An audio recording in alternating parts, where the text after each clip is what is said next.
आप सभी साथियों को बहुत बहुत नमस्कार, बहुत बहुत स्वागत, अभिनंदन। आज के इस लेट नाइट सेशन में आपका स्वागत है। आशा करता हूं कि आप बेहतरीन होंगे, ज़बरदस्त होंगे और अपने अच्छे कार्य निष्पादन के साथ साथ अपना ध्यान रख रहे होंगे। और इस चुनौती भरे और आने वाले समय के सेवा प्रदाता के रूप में होने के लिए अच्छी ग्राहक सेवा और उनके जीवन को आर्थिक दृष्टि से सुदृढ़ बनाने के लिए आप अपने आप को सामर्थ्य महसूस कर रहे होंगे, क्योंकि आपका सामना होता है ग्राहकों से और आपके पास एक बड़ी जिम्मेदारी है कि आप ग्राहकों के जीवन को कैसे आर्थिक रूप से सुदृढ़ करेंगे। और उसी काम को करने के लिए आपको बैंक जाना पड़ता है और उसके लिए आपको सीखना बहुत जरूरी है, क्योंकि आपको हर दिन को जीतना होता है। मेरी आवाज़ आप तक पहुंच रही है तो कोई साथी कंफर्म कर देंगे मेरी आवाज़ आप तक पहुंच रही है। तो हम लोग का आज का एक स्पेशल सेशन है जिस पर हम लोग चर्चा के माध्यम से सीखने की कोशिश करेंगे कि ये जो सेशन आज हम डिस्कस करेंगे, प्रधानमंत्री विद्या लक्ष्मी स्कीम, ये आखिर में क्यों चर्चा में है, क्या इसकी महत्वपूर्ण पहलू हैं, क्या इसके फीचर्स हैं और किन किन चीज़ों पे ये जो है फोकस किया गया है और एग्जामिनेशन पॉइंट ऑफ व्यू से क्या इंपॉर्टेंट है। पहले तो स्कीम को जानना बहुत ज़रूरी है। तो जहाँ पर भी प्रधानमंत्री जी का शब्द जुड़ा होता है या उनका नाम जुड़ा होता है तो वो इम्पोर्टेंट हो ही जाता है, पहली चीज़ है। तो प्रधानमंत्री नरेंद्र मोदी जी की अगुवाई में मंत्रिमंडल ने पिछले नवंबर 2024 में 6 नवंबर 2024 को प्रधानमंत्री विद्या लक्ष्मी शिक्षा योजना को मंजूरी दे दी।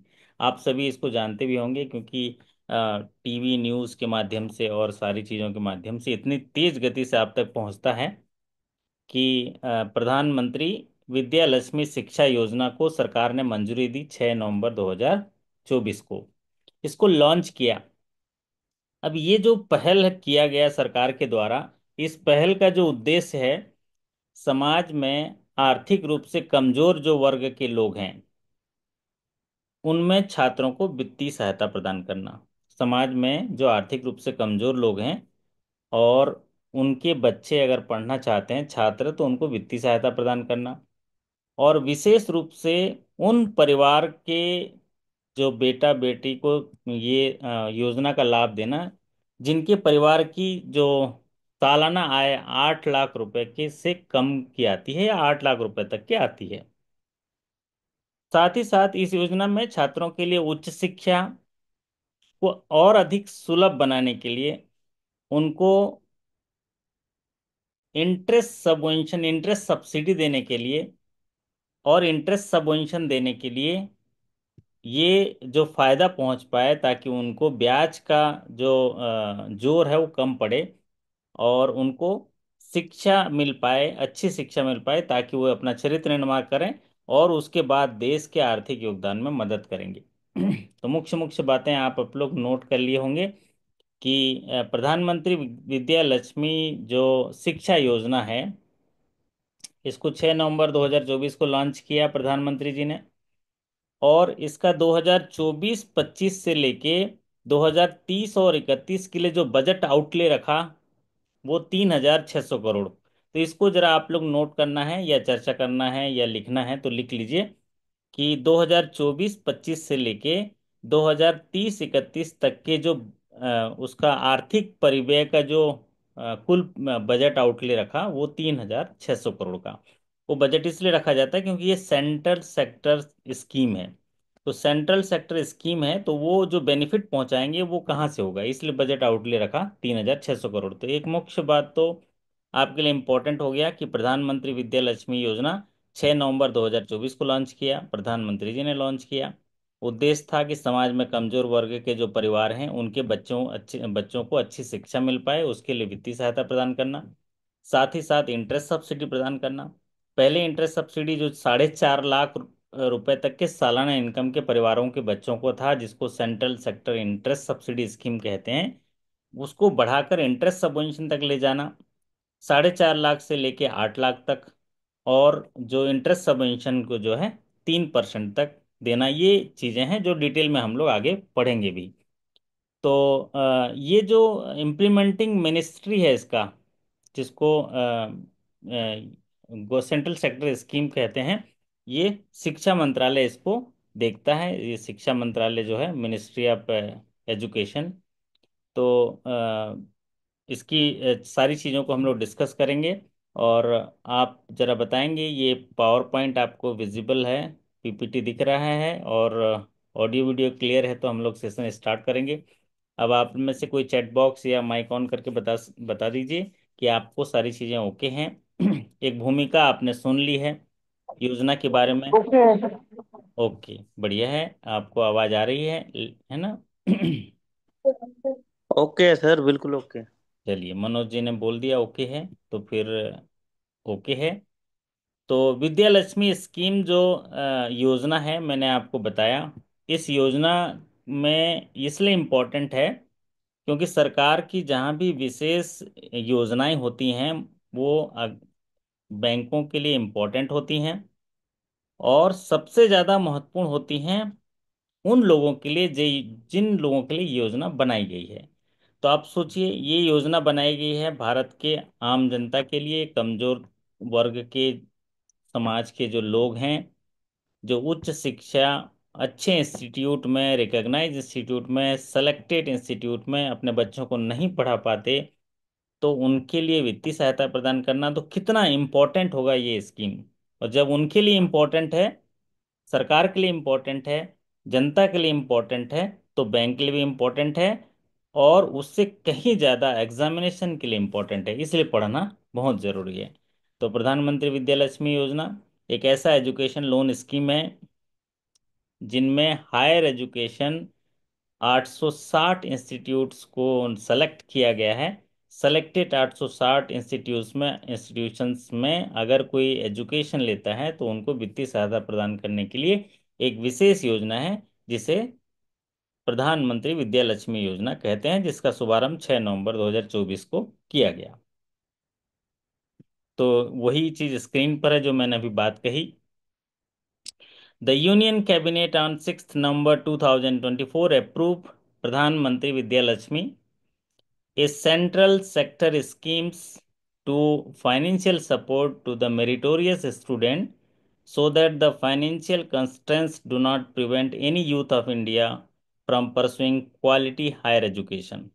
एक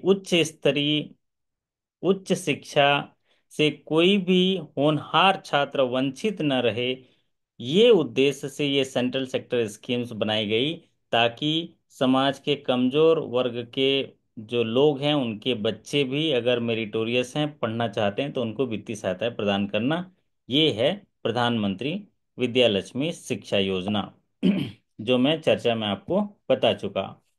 ये एक स्पेशल एजुकेशन लोन स्कीम है जो मेरिटोरियस स्टूडेंट के लिए है, जो top 860 quality higher educational institutions of the nation, सरकार ने ऐसे 860 क्वालिटी हायर एजुकेशनल इंस्टीट्यूशंस की लिस्ट दी है, कैटेगराइज किया है।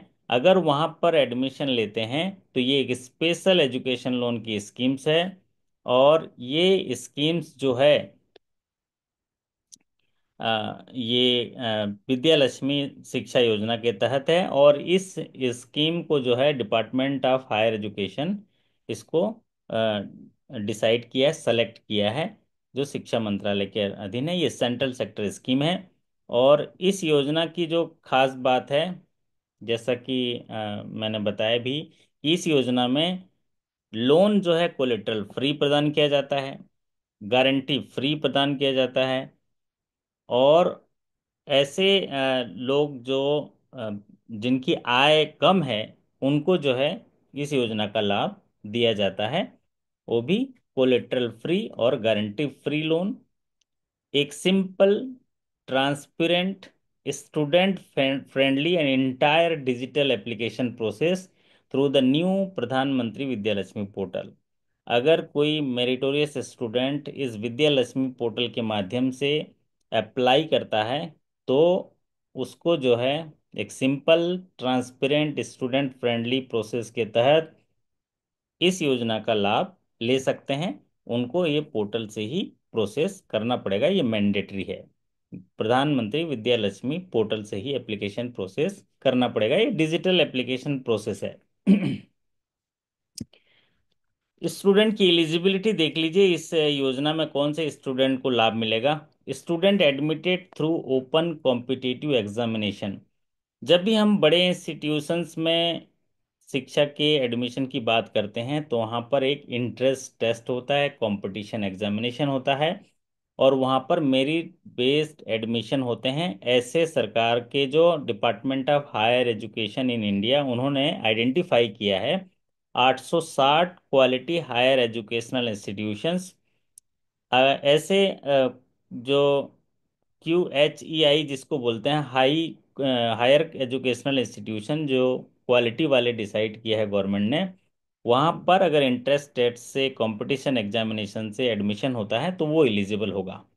अगर वो पेमेंट सेट से या सीट से या मैनेजमेंट कोटा से है तो वो एलिजिबल नहीं होगा। Student should be an Indian national. Student जो है इंडियन नेशनल होना चाहिए। NRI जिसको नॉन रेसिडेंट इंडियन कहते हैं। PIO person in Indian origin. और OCI जो होंगे, तो ये एलिजिबल होंगे, लेकिन ओपन कंपटीशन एग्जाम्स के थ्रू या मेरिट बेस्ड एडमिशन, और कोई भी NRI कोटा, मैनेजमेंट कोटा, ये इंटरटेनमेंट नहीं किया जाएगा, लेकिन इनको जो है इंटरेस्ट सबवेंशन नहीं मिलेगा। तो NRI का मतलब होता है नॉन रेसिडेंट इंडियन, और PIO का मतलब होता है पर्सन इन इंडियन ओरिजिन, और OCI का मतलब होता है overseas overseas citizenship of India. मतलब ये तीनों चीजें देखिए। नॉन NRI क्या होता है, एक व्यक्ति अगर पिछले फाइनेंशियल ईयर में 182 दिन से ज्यादा विदेश में रहता है तो NRI बोलते हैं। रेसिडेंट जो 182 दिन से ज्यादा मतलब यहाँ इंडिया में है तो उसको रेसिडेंट बोलते हैं। अगर कोई 182 दिन से ज्यादा विदेश में रह गया तो उसको नॉन रेसिडेंट बोलते हैं। और PIO person in Indian origin है लेकिन बाहर चला गया है, और ओवरसीज सिटीजनशिप ऑफ इंडिया है, तो वो भी एलिजिबल होगा, लेकिन उनको इंटरेस्ट सबवेंशन नहीं मिलेगा और एग्जाम के थ्रू ही एडमिशन होगा तभी मिलेगा। NRI कोटा, मैनेजमेंट कोटा से नहीं मिलेगा। ये स्टूडेंट की एलिजिबिलिटी है। सबसे महत्वपूर्ण बात है इस योजना का कि प्रधानमंत्री विद्या लक्ष्मी पोर्टल का जो एड्रेस है, इसी के माध्यम से इसको प्रोसेस किया जाएगा। इसकी मॉनिटरिंग, निगरानी शिक्षा मंत्रालय के माध्यम से भारत सरकार करेगी। और इसके सिंपल सिंपल फॉर्मेट है, एप्लीकेशन प्रोसेस है, इसके सारे जो सैंक्शन डिसबर्समेंट सबको ये ट्रैक करेंगे। pmvidyalakshmi.co.in ये इसका लिंक है, इसी से ही होगा। तो कई बार एग्जामिनेशन में एक बार पूछा जा चुका है, ये लिंक सीधा सीधा ऐसे ही पूछा गया है। तो ये आप ऑब्जेक्टिव देख लीजिए। हालांकि मैं चर्चा में आपको ऑब्जेक्टिव बता दिया कि यह एजुकेशन लोन जो है ऐसे लोगों के लिए बनाया गया है, फाइनेंशियल सपोर्ट उनको मिल पाए जो मेरिटोरियस स्टूडेंट हैं, हायर एजुकेशन के लिए जाना चाहते हैं और गरीब हैं, और उनको एक अपॉर्चुनिटी प्रदान करना ताकि वो अ, वैसे बड़े इंस्टीट्यूट में पढ़ाई कर पाएं और देश का नाम रोशन कर पाएं, देश के लिए योगदान कर पाएं, यही इसका उद्देश्य है। तो सरल तरीके से आप देख लीजिए, वही चीज़ जो मैंने बोला वो इंग्लिश में लिखा है। The education loan scheme outline below AIIMS at providing financial support from the banking system to meritorious student for pursuing higher education in India। मतलब प्रधानमंत्री विद्या लक्ष्मी योजना केंद्र सरकार की एक बड़ी पहल है जिसका उद्देश्य छात्रों को उच्च शिक्षा के लिए शिक्षा ऋण उपलब्ध कराना है। दूसरा, the main emphasis is that A meritorious student through poor though poor is provided with an opportunity to pursue education with the financial support from the banking system with affordable terms and condition। यह योजना छात्रों को बिना किसी जम collateral security के, बिना किसी गारंटर के शिक्षा ऋण प्रदान करने में मदद करता है। और सरल तरीके से, अगर वो भले ही गरीब हों, मेरिटोरियस स्टूडेंट हैं, तो उनको एक अवसर दिया जाता है कि अच्छे इंस्टीट्यूट में, रिकॉग्नाइज इंस्टीट्यूशन में वो अपना एजुकेशन ले सकें। इसके लिए मिनिस्ट्री ऑफ जो एजुकेशन मिनिस्ट्री ऑफ इंडिया ने 860 इंस्टीट्यूट को सेलेक्ट किया है कि हायर एजुकेशन, जिसको quality higher education institute in India, उसको सेलेक्ट किया, वहां पर पढ़ सकते हैं। तो ये ऑब्जेक्टिव आपने समझ लिया है। अब एप्लीकेबिलिटी ऑफ द स्कीम, जो अभी हम कह रहे थे कि इस योजना को जब लॉन्च किया सरकार ने नवंबर 2024 में, तो ये एक स्पेशल एजुकेशन लोन स्कीम है जहां पर मेरिटोरियस स्टूडेंट हैं जो एडमिशन लेना चाहते हैं देश के 860 क्वालिटी हायर एजुकेशनल इंस्टीट्यूशंस में, जो डिपार्टमेंट ऑफ हायर एजुकेशन ने सेलेक्ट किया है, उनको 3 कैटेगरी में रखा गया है। Triple A category, double A category, A category. Triple A category में 51 कॉलेजेस हैं, डबल ए कैटेगरी में 63 कॉलेजेस हैं, ए कैटेगरी में 746 कॉलेज हैं। तो ये सब मिला के 860 जो है क्वालिटी हायर एजुकेशनल इंस्टीट्यूशंस हैं। इन जो triple A category, double A category, A category के नाम भी सरकार ने वेबसाइट में दिया हुआ है, आप देख सकते हैं। जो प्रधानमंत्री विद्यालक्ष्मी पोर्टल में जाएंगे या आपके बैंक के सर्कुलर में भी इनका नाम अलग से अटैचमेंट में है कि इसमें कितने कॉलेजेस हैं, इसमें कितने कॉलेजेस हैं, क्या क्या कॉलेजेस हैं। तो आपको याद रखना है तो नंबर याद रख लीजिए। Triple A category, double A category और ए कैटेगरी। ट्रिपल ए में 51, डबल ए में 63 और ए कैटेगरी में 746 कॉलेजेस लिया है, टोटल 860 है। जॉइंट बोरोवर, जब भी हम एजुकेशन लोन लेते हैं तो एक महत्वपूर्ण भाग होता है को बोरोवर या जॉइंट बोरोवर। तो लोन जो है इंडिविजुअल स्टूडेंट के नाम से सैंक्शन होता है, लेकिन यहाँ पर जो डबल ए और ट्रिपल ए कैटेगरी हैं वहाँ पर parents, guardian, spouse, parents in law of the student में also be taken as joint borrower. मतलब अगर डबल ए कैटेगरी के कॉलेजेस हैं या ट्रिपल ए कैटेगरी के कॉलेजेस हैं तो वहाँ पर जरूरी नहीं है कि आप जॉइंट बोरोवर ही बोलोगे कि जॉइंट बोरोवर दीजिए तभी करेंगे। सिंगल इंडिविजुअल जो स्टूडेंट है वो भी अगर बरोबर बनता है तो भी आप कर लोगे, लेकिन एक कैटेगरी का अगर इंस्टीट्यूट है तो जॉइंट जॉइंट बोरोवर जो है कंपलसरी है। डबल ए ट्रिपल ए में पेरेंट्स को, गार्जियंस को, स्पाउस, पेरेंट्स इन लॉ को जॉइंट बोरोवर ले सकते हैं, मे एल्सो भी टेकन, ले सकते हैं। लेकिन एक कैटेगरी का अगर इंस्टीट्यूट है तो वहां पर जॉइंट बोरोवर कंपलसरी है, मैंडेटरी है। जॉइंट बोरोवर जो होगा नॉर्मली पेरेंट्स होते हैं, गार्जियन होते हैं। अगर मेरिड परसेंट है तो जॉइंट बोरोवर जो होगा स्पाउस होगा या पेरेंट्स इन लॉ होंगे। तो यहाँ पर ये आप क्लियर देख लीजिए, डबल ए ट्रिपल ए में सिंगल इंडिविजुअल बोरोवर भी चलेगा जो जॉइंट बोरोवर को ले सकते हैं, लेकिन ए कैटेगरी में मैंडेटरी है, कंपलसरी है। अब कोर्सेज कौन कौन से एलिजिबल हैं? All the graduation post graduation degree यहाँ पर एलिजिबल हैं। Diploma courses offered by quality higher educational institution of India are also eligible है। देख लीजिए ये योजना जो है प्रधानमंत्री विद्यालक्ष्मी शिक्षा योजना जो है एक स्पेशल योजना है। यहाँ पर सारी चीज़ें आपको स्पेशल तरीके से पढ़नी होगी और वैसे ही वैसे बिटवीन लाइन आपको याद रखनी होगी।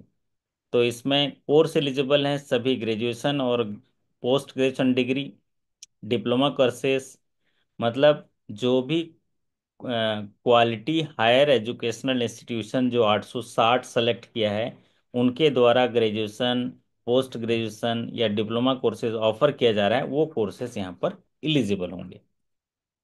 मैक्सिमम लोन अमाउंट और expenses consider for the special प्रधानमंत्री विद्यालक्ष्मी शिक्षा लोन या एजुकेशन लोन स्कीम। इसमें मैक्सिमम लोन की जो लिमिट है कोई भी अपर लिमिट नहीं है, एज पर द एक्सपेंसेस।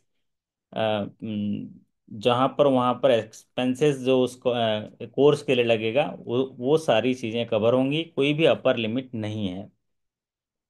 और क्या क्या चीज़ें इसमें कंसीडर की जाती हैं वो देख लीजिए। Fee payable to the college, school, hostel, जो भी फीस कॉलेज स्कूल हॉस्टल के लिए पे किया जाएगा वो इसमें एक्सपेंसेस में आएगा लोन अमाउंट में।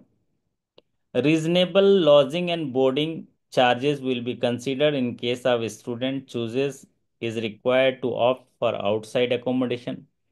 अगर आउटसाइड एकोमोडेशन स्टूडेंट चाहता है रहना, तो भी रीजनेबल लॉजिंग एंड बोर्डिंग, मतलब उस समय उस इलाके में जो चल रहा होगा, जो रेंट एकोमोडेशन वगैरह चल रहा होगा, वो रीजनेबल होना चाहिए। अगर हॉस्टल में रह रहा है तो फिर अलाउड है ही है। कॉलेज में जो रेसिडेंशियल फैसिलिटी दी गई है वहाँ तो अलाउड है ही है, लेकिन उसको बाहर रहना चाहता है तो एक रीजनेबल लॉजिंग बोर्डिंग, ऐसा नहीं कि 10,000 रुपये में रूम मिल रहा है और 1 लाख रुपए के हिसाब से चार्ज करे तो नहीं होगा। इसलिए रीजनेबल यहाँ पर दिया गया है, ड्यू डिलिजेंस करने की जरूरत है। अगला जो खर्चा इसमें कंसिडर किया जा सकता है, examination fees, library fees, laboratory fees, ये सारे जो हैं इंक्लूड होते हैं इसके एक्सपेंसेस में। स्टूडेंट का इंश्योरेंस प्रीमियम जो होगा वो भी एक्सपेंसेस में जो है कंसीडर किया जाता है, क्योंकि जितना भी लोन होता है उसको वन टाइम प्रीमियम के साथ स्टूडेंट का इंश्योरेंस प्रीमियम के साथ कवर किया जाता है, ताकि किसी कारणवश अगर दुर्घटनावश डेथ हो जाती है तो फिर वो सारी चीज़ें कवर हो जाती हैं। कॉशन डिपॉजिट है, building fund refundable deposit supported by institutions bill receipt. अगर ऐसी कोई जमा है जिसको कॉशन मनी कहते हैं, बाद में वापस होता है, तो वो जो है वो भी कवर होता है एक्सपेंसेस में। और बुक्स परचेस करना है, कोई उपकरण खरीदना है, इंस्ट्रूमेंट खरीदना है, यूनिफॉर्म खरीदना है, कंप्यूटर खरीदना है, और कोई एक्सपेंसेस जैसे कि स्टडी टूर है, प्रोजेक्ट वर्क है, थीसिस है, ये सारी चीज़ें भी इसमें कवर होती हैं।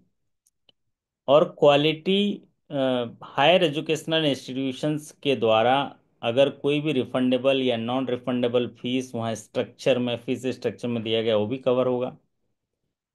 जब लोन को हम कंप्यूटिंग करते हैं तो स्कॉलरशिप और जो होता और फीस वेवर, तो अगर ऐसा चीज़ है तो उसको borrower जो है अपने अकाउंट में ले सकता है। अगर उसको ये फैसिलिटी है स्कॉलरशिप का है तो उसको ले सकता है, और जो भी वहाँ पर उसको फीस वेवर है वो भी उसको खाते में ले सकता है। अगर कोई फीस हमने पे किया वेवर हो गया तो अपने अकाउंट में वो ले सकता है।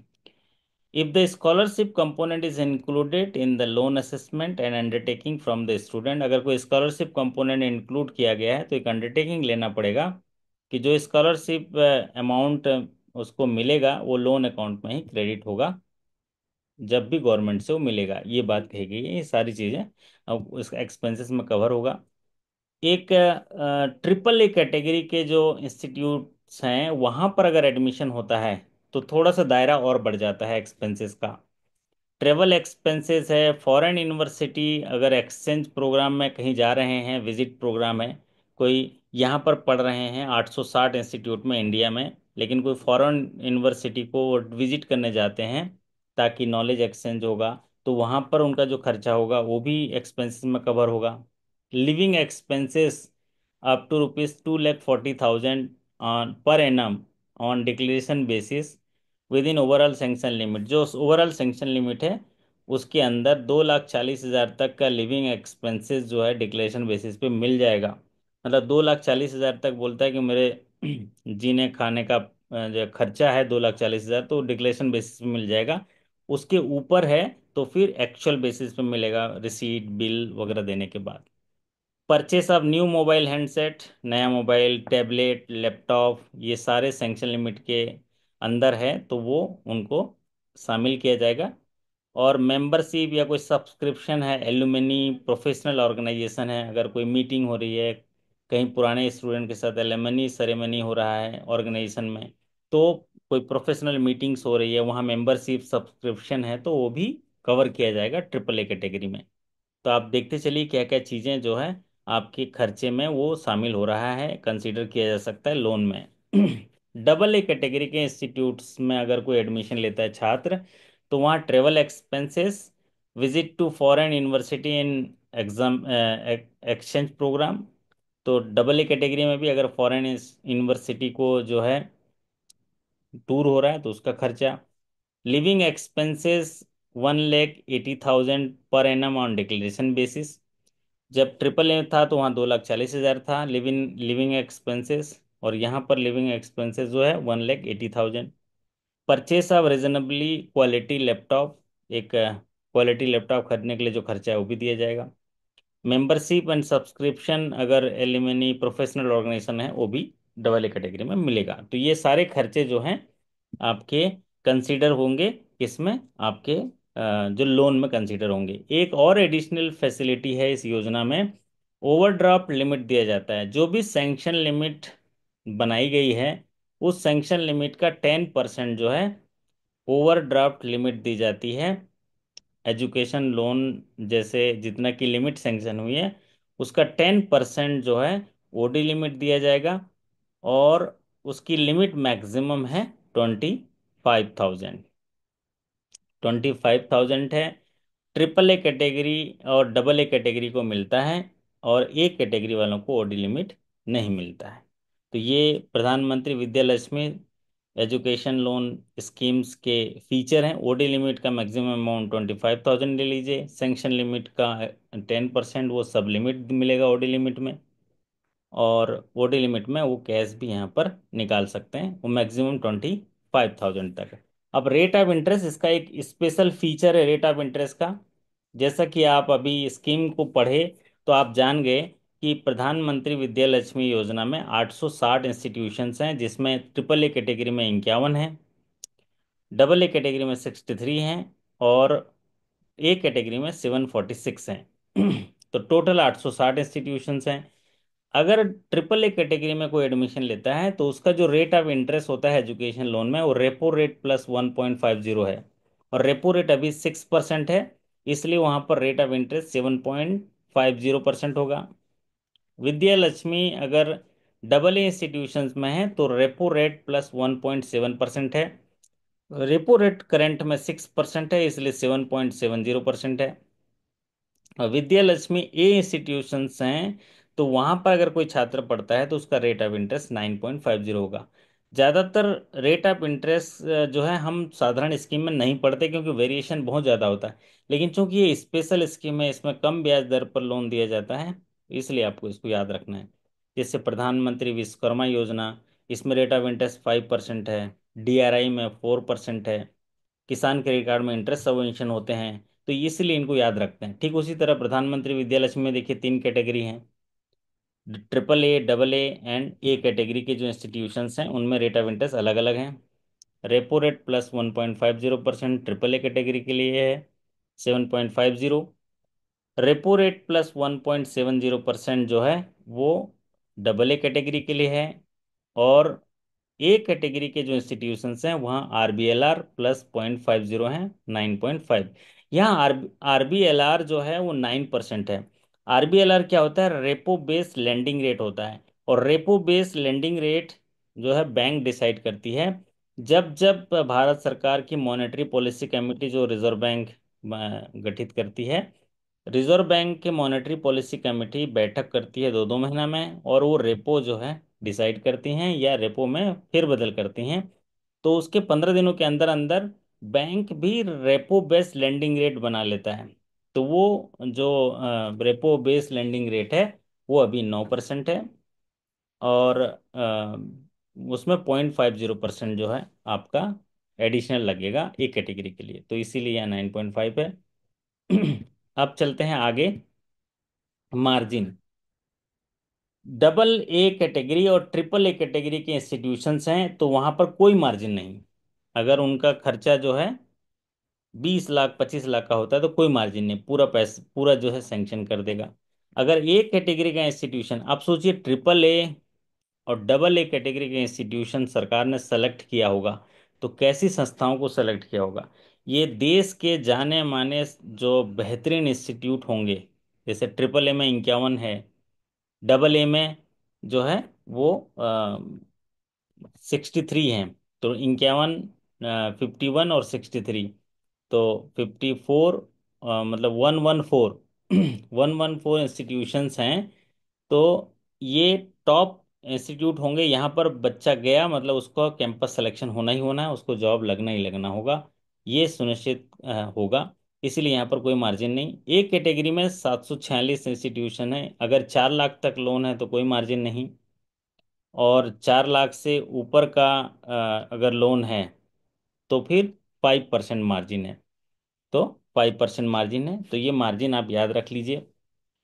जब भी लोन को पढ़ते हैं तो हम 5-6 चीज़ें देखते हैं, eligibility criteria, quantum of finance देखते हैं, फिर उसके बाद मार्जिन देखते हैं, रेट ऑफ इंटरेस्ट देखते हैं, रिपेमेंट पीरियड देखते हैं, सिक्योरिटी देखते हैं, मोरेटोरियम देखते हैं, और कोई डेविएशन देखते हैं। तो यहाँ पर AA और AAA कैटेगरी में जो है आपका मार्जिन जो होगा वो कितना होगा, 0 होगा। एक कैटेगरी में 4 लाख तक लोन है तो नील मार्जिन, और 4 लाख से ऊपर है तो 5% मार्जिन होगा। अगला देखिए चार्जेस। चार्जेस जो है यहाँ पर एक चार्जेस आप याद रख लीजिए, जो विद्या लक्ष्मी पोर्टल का जो चार्जेस है वो 200 रुपये प्लस GST है। जो सक्सेसफुल एप्लीकेशन जो हो जाते हैं स्टूडेंट का, borrower का, तो वहाँ पर 2 रुपया रिकवर कर सकता है। इसको बस याद रख लीजिए। बाकी CIC मतलब जो सिविल रिपोर्ट वगैरह है 50 रुपये, API इंटीग्रेशन वगैरह करते हैं तो उसके लिए 81 रुपये प्लस GST है। तो यहाँ पर सिर्फ 200 को याद रख लीजिए, आपका काम बन जाएगा। सिक्योरिटी देखिए, जैसा कि इस योजना का जो है, आपने इस योजना का जो फीचर देखा कि यहाँ पर गारंटर नील होंगे, कोलेटरल सिक्योरिटी नील, मतलब कोई भी सिक्योरिटी नहीं होगा, और आपके जो हैं कोई भी गारंटर नहीं होगा, कोई भी कोलेटरल नहीं होगा। प्राइमरी जो कहा गया है प्राइमरी सिक्योरिटी, वो है assignment of future income of the student. जो स्टूडेंट है वो एक असाइनमेंट सबमिट करेगा, असाइनमेंट साइन करके देगा कि जब भी मेरा फ्यूचर इनकम शुरू होगा उस पर बैंक का असाइनमेंट दर्ज होगा, प्रभार दर्ज हो जाएगा। ये जो है डिक्लेरेशन देगा, जिसको असाइनमेंट कहते हैं। वो अपने फ्यूचर में होने वाले जो आपका इनकम है उसको बैंक को असाइन कर देता है। तो ये बात है। चलिए, तो सिक्योरिटी देख लिया। आप इसका फीचर, कोई भी कोलेटरल सिक्योरिटी नहीं, कोई भी गारंटर नहीं। रीपेमेंट पीरियड देख लेते हैं। सबसे ज़्यादा पूछा जाने वाला रीपेमेंट पीरियड है। वैसे तो इस स्कीम्स के जो एक एक स्लाइड पढ़ रहे हैं वो सारे इंपॉर्टेंट हैं, सारे इंपॉर्टेंट हैं, सबको आपको जानना बहुत ज़रूरी है। रीपेमेंट पीरियड मैक्सिमम 15 ईयर्स है, मोरेटोरियम को छोड़ के। Excluding moratorium. और इसका मोरेटोरियम होता है कोर्स पीरियड प्लस 1 ईयर। जो भी कोर्स वहाँ पर वो पढ़ रहे हैं उसका course period plus 1 year moratorium है। इनको छोड़ दिए तो 15 साल का रिपेमेंट है। मान लीजिए 4 साल का कोर्स पीरियड है तो 4+1, 4+1 5 हो गया, और मैक्सिमम 15, तो टोटल 20 साल तक लोन चलेगा, क्योंकि 5 साल तो मोरेटोरियम है, 15 साल वो रिपेमेंट करेगा। तो ये स्क्रीन आप याद रख लीजिए, repayment period maximum 15 year excluding moratorium, और मोरेटोरियम होगा कोर्स पीरियड प्लस 1। दोनों सवाल इंपॉर्टेंट हैं, 15 साल वाला भी और कोर्स पीरियड प्लस 1 ईयर वाला भी इम्पोर्टेंट है।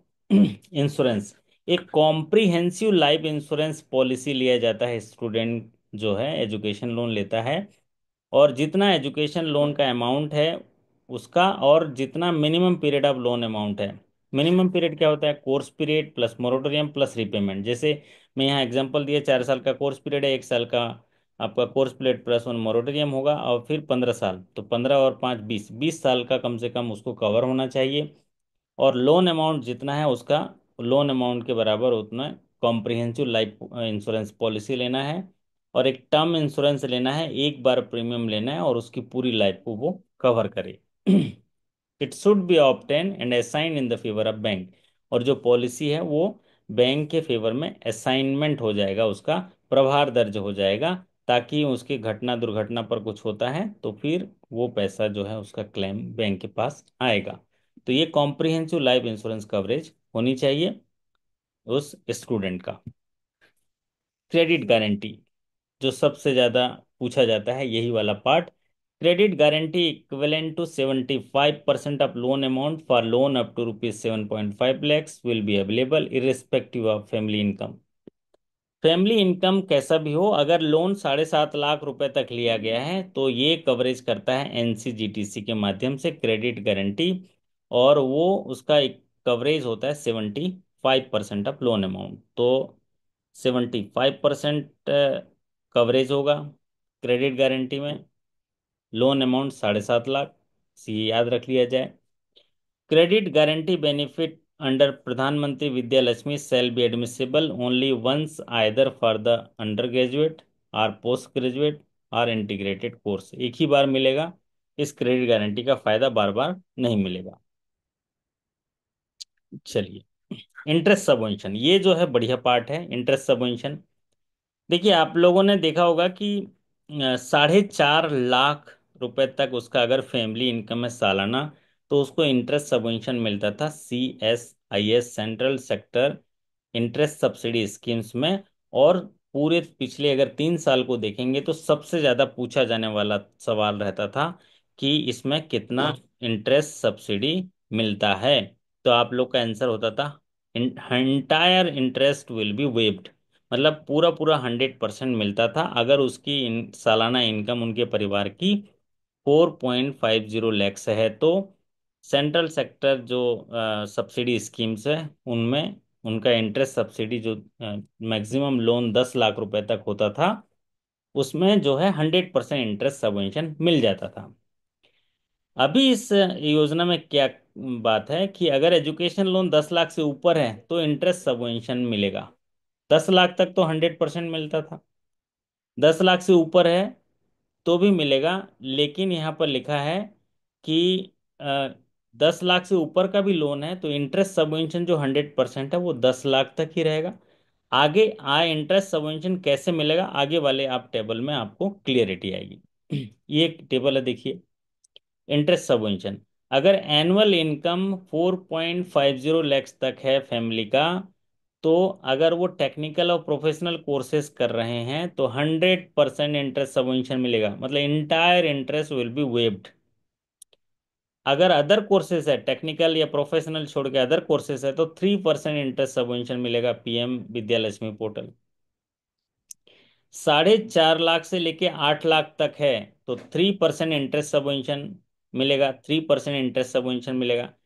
4 लाख तक अगर आय है, मतलब बहुत ही गरीब परिवार है, तो उसको 100% का इंटरेस्ट सबवेंशन मिल गया। 4.5 लाख से ऊपर 8 लाख तक है तो 3% इंटरेस्ट सबवेंशन मिलेगा PM विद्या लक्ष्मी पोर्टल के तहत। और जो central sector interest subsidy schemes था, जो प्रधानमंत्री उच्चतर शिक्षा प्रोत्साहन नीति के तहत, योजना के तहत, वो 100% है, वो 4.5 लाख तक, लेकिन टेक्निकल और प्रोफेशनल कोर्सेज के लिए। अदर कोर्सेज के लिए प्रधानमंत्री विद्या लक्ष्मी पोर्टल योजना के तहत 3% के इंटरेस्ट सबवेंशन है। 4.5 लाख से 8 लाख तक अगर आए हैं तो 3% इंटरेस्ट सबवेंशन है। और इसमें आप देख लीजिए कि 10 लाख से ऊपर भी लोन है तो केवल इंटरेस्ट सबवेंशन 10 लाख तक ही मिलेगा। ये बात क्लियर है। लेकिन कैसे मिलेगा, आय अगर परिवार की 4.5 लाख है और वो टेक्निकल और प्रोफेशनल कोर्सेज पढ़ रहा है तो 100% इंटरेस्ट सबवेंशन। 4.5 लाख तक आय है, अदर कोर्सेज कर रहा है तो 3% इंटरेस्ट सबवेंशन।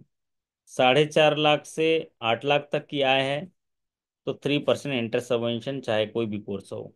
तो ये इंटरेस्ट सबवेंशन है जो आपको याद रखना है। और आप जानते भी होंगे, जैसे पढ़ो परदेश स्कीम है, एक और स्कीम था जो अंबेडकर इंटरेस्ट सब्सिडी स्कीम था, ये दोनों बंद कर दिया गया है, डिसकंटिन्यू कर दिया गया है। पहले सेंट्रल सेक्टर सब्सिडी स्कीम्स था, और एक था पढ़ो परदेश था, और एक था आपका doctor Ambedkar interest subsidy schemes. तो उनमें से central sector studies interest schemes subsidy scheme है, बाकी दोनों योजनाएं जो हैं बंद हो गई हैं। अभी प्रधानमंत्री विद्या लक्ष्मी शिक्षा योजना ही जो है आपका लागू है 6 नवंबर 2024 से, इसको ध्यान रखना आपको है। इसमें 4.5 लाख तक 100% इंटरेस्ट सबवेंशन, 4.5 लाख से 8 लाख तक 3% का इंटरेस्ट सबवेंशन। अब आप देख लीजिए, जैसे कि हमने AA में, AAA इंस्टीट्यूशंस में है, उसमें रेट ऑफ इंटरेस्ट 7.5% है। कितना है? 7.5%। अगर 3% इंटरेस्ट सबवेंशन मिलता भी है तो वहां पर जो इंटरेस्ट होगा कितना? 4.50%। तो कितना कम रेट पर वहाँ इंटरेस्ट सबवेंशन मिल रहा है। अगर आय 4.5 लाख तक है किसी परिवार की, तो उनको तो 100% इंटरेस्ट सबवेंशन है, जितना मोरेटोरियम पीरियड में इंटरेस्ट चार्ज हुआ है वो सारा इंटरेस्ट फ्री हो जाएगा। तो इंटरेस्ट सबवेंशन का आपने ये देख लिया। अब यहाँ पर इसका जो इम्प्लीमेंटिंग एजेंसी है सेंट्रल सेक्टर स्कीम्स का, वो है ministry of human resource development. इसका MOHRD जो है, ये इम्प्लीमेंटिंग मिनिस्ट्री है इसका, सेंट्रल सेक्टर सब्सिडी स्कीम्स का सिंस 2009। आप लोग देखे भी होंगे RRB के लिए जो इसकी जो सब्सिडी जो नोडल बैंक होता है वो कैनरा बैंक होता है, सभी बैंकों के लिए कैनरा बैंक है। सेंट्रल सेक्टर ये सारी जो क्लेम इंटरेस्ट सब्सिडी का, वो कैनरा बैंक इसका नोडल बैंक है। तो ministry of human resource development ये इम्प्लीमेंटिंग मिनिस्ट्री है इस स्कीम्स का, MOHRD। टर्न अराउंड टाइम, अगर विद्या लक्ष्मी पोर्टल में अगर कोई प्रकरण या आया है तो उसको आप डिस्पोज ऑफ करेंगे 3 to 5 डेज में, तो ये आप याद रख लीजिए। अगर कोई लोन एप्लीकेशन यहाँ पर विद्या लक्ष्मी पोर्टल के माध्यम से आई है तो 3 से 5 दिनों में इसको डिस्पोज करना है, या तो रिजेक्ट करना है, या तो एक्सेप्ट करके सैंक्शन देना है, या रिटर्न करना है। तो ये चीज़ों में से कोई भी आपको 3 से 5 दिनों में करनी है। वैसे भी एजुकेशन लोन आप डायरेक्टली रिजेक्ट नहीं कर पाएंगे। एजुकेशन लोन को रिजेक्ट करने के लिए आपको हायर अथॉरिटी के पास भेजना होता है। आप सिर्फ सॉफ्ट रिजेक्ट कर सकते हैं। कंप्लीट रिजेक्शन जो है आपको हायर ऑफिस से होना है, रीजनल ऑफिस से, या आपके नेक्स्ट हायर जो सैंक्शनिंग अथॉरिटी है वो करेंगे।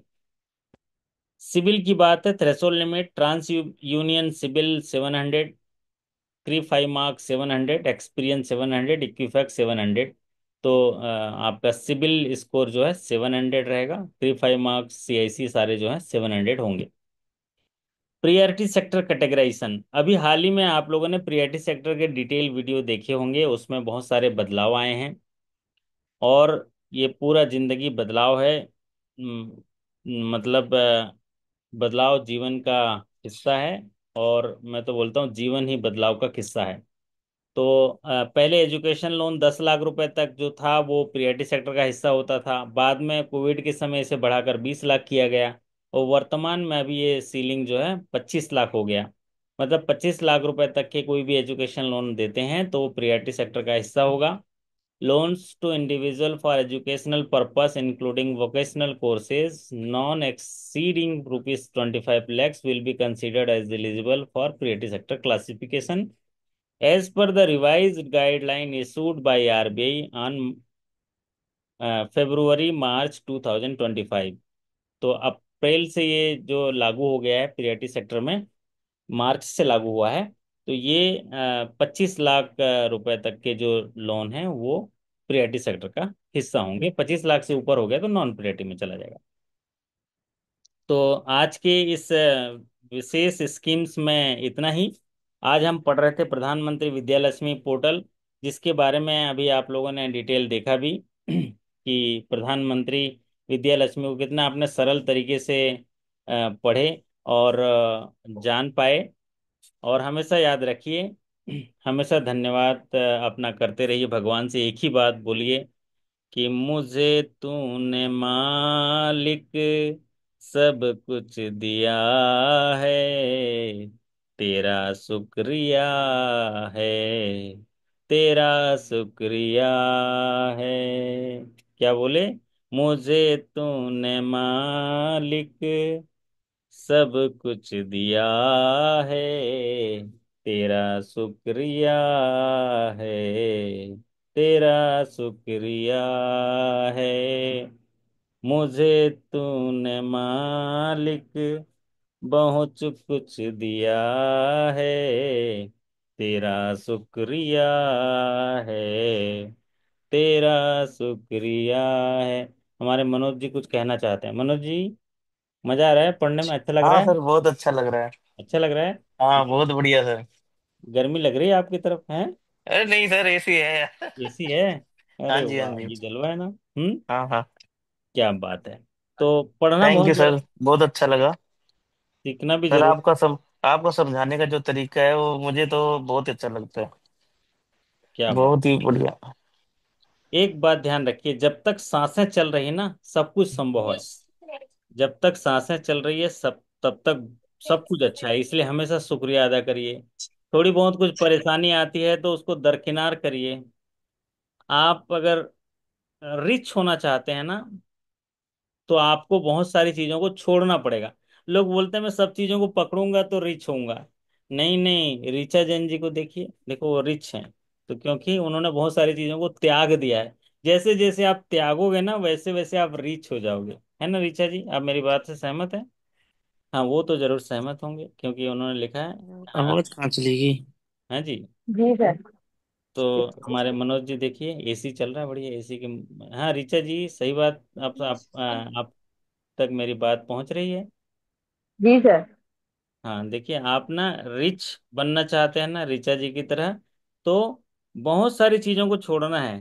तकलीफों को छोड़ दीजिए, तनाव को छोड़ दीजिए, और जो जो चीजें आपको कमजोर करती हैं उनको छोड़ दीजिए। त्यागते चलिए, आप देखिएगा आपको इतनी सारी चीजें मिलेंगी कि आपको लगेगा कि हाँ देखिए, मैं रिच हो गया, और जरूर मैं उसके लायक हूँ। तो जब तक सांसें चल रही हैं, तब तक ये गुणगान करते रहिए। मुझे तूने मालिक बहुत दे दिया है, तेरा शुक्रिया है, तेरा शुक्रिया है। और दूसरा, जिसका बेनिफिट है उसको आप पहुंचाने की कोशिश करिए। जैसे कि ये योजना आपने देखी, हो सकता है आपके पास वो अभी डेलीगेशन पावर नहीं है, लेकिन आप अगर उसका हिस्सा हैं तो उसको वहां तक पहुंचाइए। सब चीजों को जानना बहुत जरूरी है, क्योंकि वो आपके माध्यम से गुजरता है। इसलिए अगर आप जान लेते हैं ना, तो उसको जो है श्रृंगार कर देते हैं। उसको अगर एक नॉलेज हो जाता है तो आप उसको बढ़िया से सजा देते हैं। तो उस हाथों तक पहुंचते तक वो ना आपको याद रखता है कि अरे हाँ देखिए कैसे ऑफिसर है। तो काफी कुछ समझ में आया ऋचा जी आपको? आप मध्य प्रदेश ग्रामीण बैंक से हैं। जी सर। आपके बैंक का नाम क्या है हो गया अभी? मध्य प्रदेश ग्रामीण बैंक। अरे तो बदला तो कुछ नहीं है आपका, तो वही हो गया है ना। पहले मध्यांचल ग्रामीण बैंक कहाँ चले गए? मध्यांचल मध्य प्रदेश ग्रामीण बैंक में मर्ज हो गया सर। मर्ज हो गया। तो मध्यांचल जो ग्रामीण बैंक का है, वहाँ का और मध्य प्रदेश ग्रामीण बैंक मर्ज होके मध्य प्रदेश ग्रामीण बैंक होंगे, बड़ा बैंक हो गया। और हमारे सभी जी सर। साथी और भी साथियों को इतना बड़ा हो गया, और परिवार छोटा है। देखो थोड़ा 10-20 लोगों को ले आइए ना पढ़ाने के लिए। जैसे हम स्कूल जाते थे बिल्कुल तो सर। बहुत सारे दोस्त जाते थे ना, एक साथ पढ़ने में अच्छा लगता था ना। सब लोग स्लेट जी बस्ता सर। लेके जाते थे, और जो नहीं जाता था उसको चिढ़ाते थे। तो ऐसे ही थोड़ा पकड़ पकड़ के लाइए ना, तब पढ़ेंगे। जी सर। अच्छा, तो ये सेशन थोड़ा लेट हो गया, इसलिए मैं अभी क्वेश्चन आंसर नहीं कर रहा हूँ। क्वेश्चन आंसर के लिए मैं कल एक क्वेश्चन आंसर सीरीज बना दूंगा, और फिर आपको टेस्ट के माध्यम से दे दूंगा। तो आप लोग खुद ये वीडियो पढ़ेंगे और वो क्वेश्चन आंसर को करेंगे, तो आप देख पाइएगा कि कितना मेरा नंबर आता है। तो 20 क्वेश्चन का मैं ये सेशन बनाऊंगा प्रधानमंत्री Vidya Lakshmi education loan schemes पर। तो अच्छा रहेगा ऋचा जी, ये ठीक रहेगा? मैं जी क्वेश्चन सर। कल बना दूंगा, तो कल आपको मॉक टेस्ट के माध्यम से मिल जाए। ठीक है? Okay sir. चलिए, तो आप सभी के अच्छे कार्य निष्पादन, बेहतर स्वास्थ्य और शानदार सफलता की कामना करते हैं। और लोगों को भी बुलाइए, जैसे कि वो ना स्कूल चले, हम करते हैं ना जुलाई वुलाई में एडमिशन करते हैं, तो वैसे टाइप एडमिशन लेके आइए। अर्पिता जी तक भी मेरी आवाज़ पहुंची है शायद, है ना? तो वो भी सीखते रहेंगे, देर रात सही वो सीखेंगे। आप सभी के अच्छे कार्य निष्पादन, बेहतर स्वास्थ्य की कामना करते हैं, और आपसे विदा लेते हैं। एक अच्छी सी रात आपको भेंट करते हैं। फिर मुलाकात करेंगे कल, तब तक के लिए धन्यवाद, नमस्कार। जीते रहिए, सीखते रहिए, मुस्कुराते रहिए, और गीत भी गाते रहिए। Thank you so much.